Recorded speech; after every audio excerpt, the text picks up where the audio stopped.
Protes massal pecah di Vietnam dengan sentimen anti-Cina.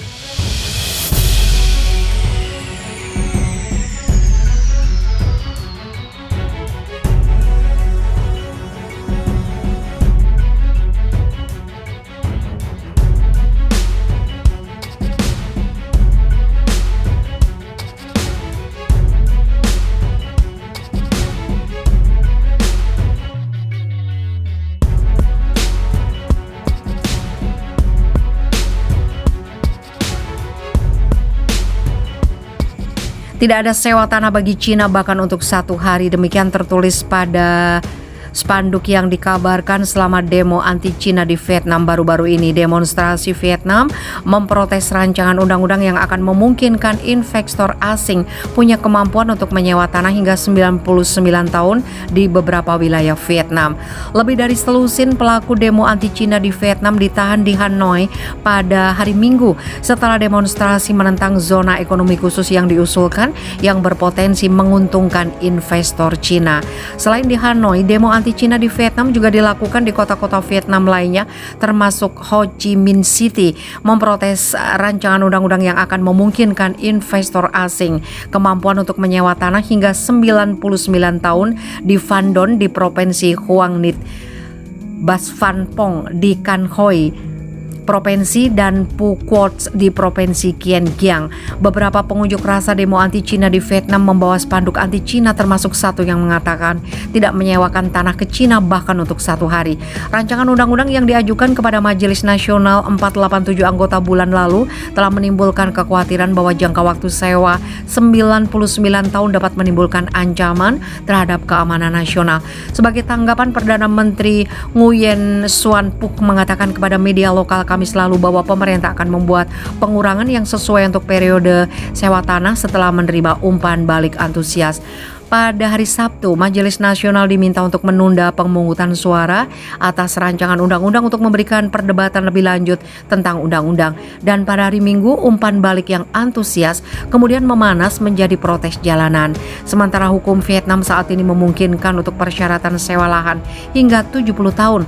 Perpanjangan jangka waktu sewa yang diusulkan bertepatan dengan meningkatnya ketegangan atas kedaulatan di Laut Cina Selatan yang disengketakan dan percepatan militerisasi pulau yang dikuasai Cina di Kepulauan Pulau Paracel yang Vietnam juga mengklaim, di mana pasukan Vietnam diusir oleh Cina pada tahun 1974. Tindakan Cina baru-baru ini untuk menegaskan kedaulatannya tidak hanya meningkatkan ketegangan antara kedua ibu kota, tapi juga meningkatkan kecemasan dan permusuhan di antara beberapa warga Vietnam. Baru-baru ini, kepahitan ini berkobar Mei kemarin dengan penyerangan rig minyak Cina ke zona eksklusif ekonomi Vietnam. Beberapa orang Tionghoa terbunuh selama kerusuhan nasional dan ribuan orang Cina lainnya memilih untuk melarikan diri dari negara itu.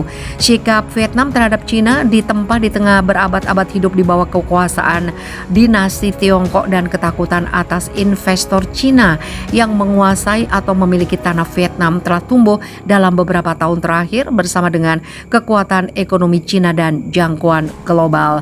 Bulan lalu, media lokal melaporkan penyebaran spekulasi real estate oleh pembeli di Provinsi Selatan Tengah Phu Yen di Vietnam. Menurut laporan, pembeli dari Hanoi dan provinsi utara lainnya bersedia membayar 3 hingga 5 kali harga pasar untuk lahan pantai di kota pesisir Hoa Hip Trung.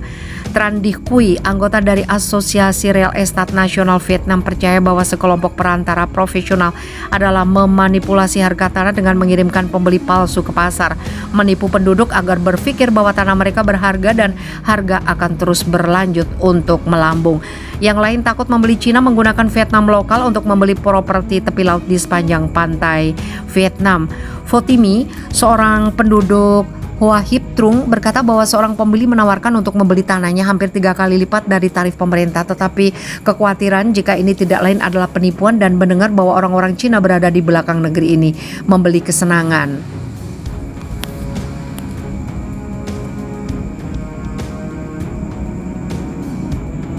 Sementara beberapa plot akan digunakan untuk membangun hotel dan restoran tepi pantai yang melayani turis Cina. protes terbaru pada hari Minggu menunjukkan beberapa dalam sentimen anti-Cina berjalan di antara beberapa orang Vietnam, dan sementara pembelian tanah di Puyen lebih berkaitan dengan pertimbangan ekonomi dan moneter daripada perencanaan militer rahasia. Heboh anti-Cina, pro Xi Jinping di negara ini ditolak warga hingga diusir. Pemilihan Presiden Filipina dalam beberapa bulan lagi akan diselenggarakan. Meski begitu, nuansa dan dinamika pemilihan yang rencananya akan dilangsungkan tanggal 9 Mei 2022 itu sudah mulai muncul di permukaan. Salah satu topik yang dipandang masyarakat Filipina dalam pemilihan kali ini adalah Cina.